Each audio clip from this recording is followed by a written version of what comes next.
Geographic regions of the United States. As we look at a physical map of the United States, you will notice various elevations and land features highlighted as we scan the map from east to west, from sea to shining sea. Notice that the lower land is in shades of green and the higher elevation is shown in shades of browns, tans, and yellow. In this video, we will explore the geography in the United States and break up the land features into distinct and distinguishable regions. As we move through the following slides and pictures, have your passport handy and add on to your notes, making sure that you wrote down the main ideas we will cover for each of the 8 geographic regions. In this video, we will answer the following guiding questions.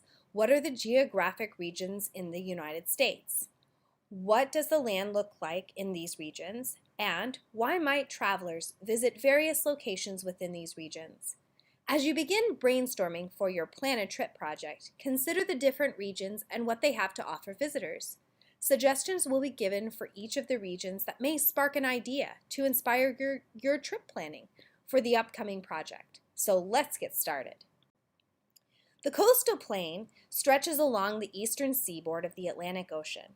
These lowlands start in Massachusetts and make their way down the right side of many states that border the ocean and the Gulf of Mexico. This region abounds with hundreds of bays and harbors with calmer water as you make your way inland, which make exceptional sheltered areas for ships to dock and anchor. Port cities like Boston, Massachusetts, New York City, New York, Philadelphia, Pennsylvania, Baltimore, Maryland, Washington, D.C., Virginia's Hampton Roads with the large shipbuilding plants, the Outer Banks in the Carolinas, Savannah, Georgia, and New Orleans, Louisiana. Sandy beaches with warmer temperatures along the ocean provide vacation getaways for many tourists in the summer months and have for hundreds of years. If you have not yet drawn a picture of people playing on a sandy beach, please add that to your passport page on the coastal plain region. Marshlands and swamps provide homelands to thousands of wetland animal species, and the soil along the coastline is very fertile for farms. Formed over 1 billion years ago, these mountains are North America's oldest.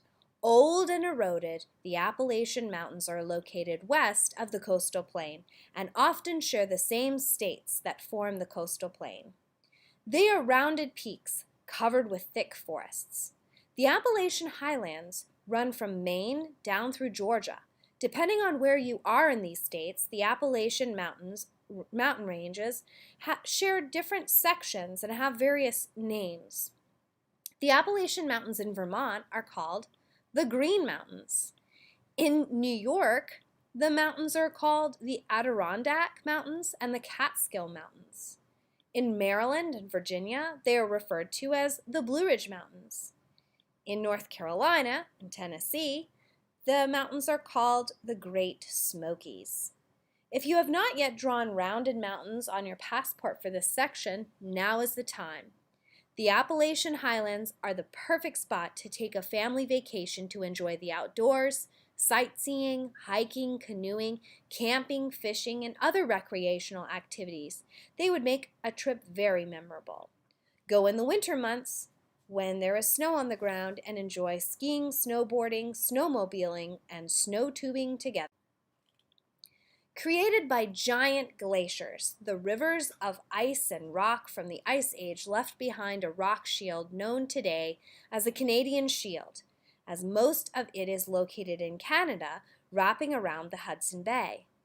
But a small portion of it dips down into the United States at the tops of Minnesota, Michigan, and Wisconsin.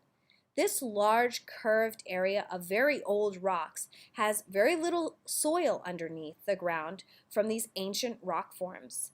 Lake Superior is located in this region, and the area experiences frigid winters that start early in the season and end late. The area has thousands of lakes that have been made by glaciers over time. In fact, Minnesota is called the land of 10,000 lakes because of how very many of them are located there. The only time of year to visit this geographic region and enjoy the outdoors would be in the summer months. Enjoy rock climbing and canoeing in the summer months. Located south of the Canadian Shield and west of the Appalachian Mountains, these rolling flatlands are home to many rivers, vast river valleys, and grassy hills, known as the interior lowlands. Miles and miles of cornfields are evidence that the interior lowlands are great for farmland. Traveling right through this geographic region is the mighty Mississippi River, and from it flow all of its many, many tributaries that water the crops that grow there. It is also the home to many cities like Chicago, Illinois. Many people like to visit these cities like Chicago to enjoy the sights and sounds of the city, including Willis Tower, one of the highest skyscrapers in the world, Cloud Gate, Adler Planetarium, and Lake Michigan. And don't forget to enjoy a slice of Chicago deep dish pizza. It's time to draw some pizza, folks. The interior lowlands is the neighbor to another Midwest geographic region, the Great Plains. Just a tad bit west, this region suffers from tornadoes, just like the interior lowlands, making these two regions known as Tornado Alley. This land is flat, flat, flat, so you can see for long distances. Grasses cover the plains, also called the prairie. Very few trees grow in this region, but many farms use the flatlands to grow crops. And one of the major crops grown in the Great Plains is wheat. Wheat farmers have been growing wheat out here for hundreds of years.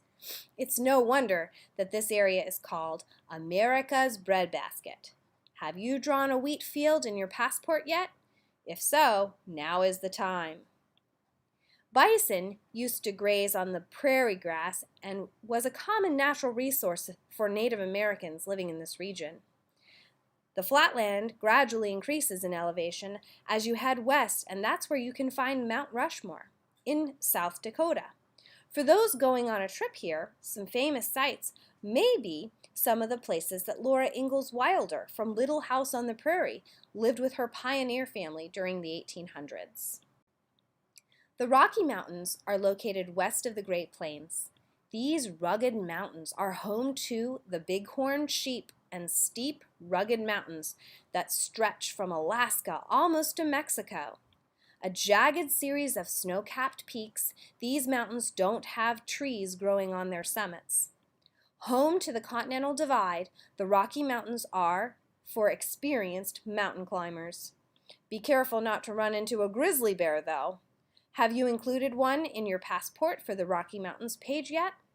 Winter sports are also a huge draw to visitors from all over the country. Check out one of these Colorado ski resorts. Located west of the Rocky Mountains, this geographic region includes low valleys and deserts. It's called the Basin and Range. The low valleys and deserts are the basin part, and the high elevated areas like plateaus and dry, jagged mountains are the range part. Home to desert animals like coyotes, jackrabbits, and rattlesnakes, there's very little rain that frequents the area. Some of the low desert spots include the Great Basin and California's Death Valley, the lowest place on Earth. Visitors may come to this region for various reasons. Many come to see the sights like Arches National Park and the huge saguaro cactus. Others like to spend the day riding on all-terrain vehicles or ride horses at a free-range cattle ranch. Others come to this area to hang out in cities like Las Vegas, Nevada, or Albuquerque, New Mexico. The coastal range is known because it has mountain ranges that butt right up against the coast of the Pacific Ocean. This geographic region lines the west coast of the United States and has portions in Washington State, Oregon, and California. Keep in mind, though, that all of these states also have portions of them in the Basin and Range geographic regions too. We are just talking about geography, what the land looks like with these regions. Notice the cliffs and the high elevated land drops dramatically at the shoreline. No wide, sandy, long beaches. If they are visible, it's only at low tide when the water has receded a bit to expose the sand underneath the water. The coastal range is known for mountains that are sometimes active volcanoes like Mount St. Helens and Mount Rainier. The land features in the foothills of this range are home to the tallest trees in the world, called the great sequoias or redwoods. The land is fertile and is a great place for growing grapes, so vineyards around this region as well as citrus fruits abound. People love to visit the coastal range, whether going to Seattle, Washington, Hollywood, or San Francisco, California.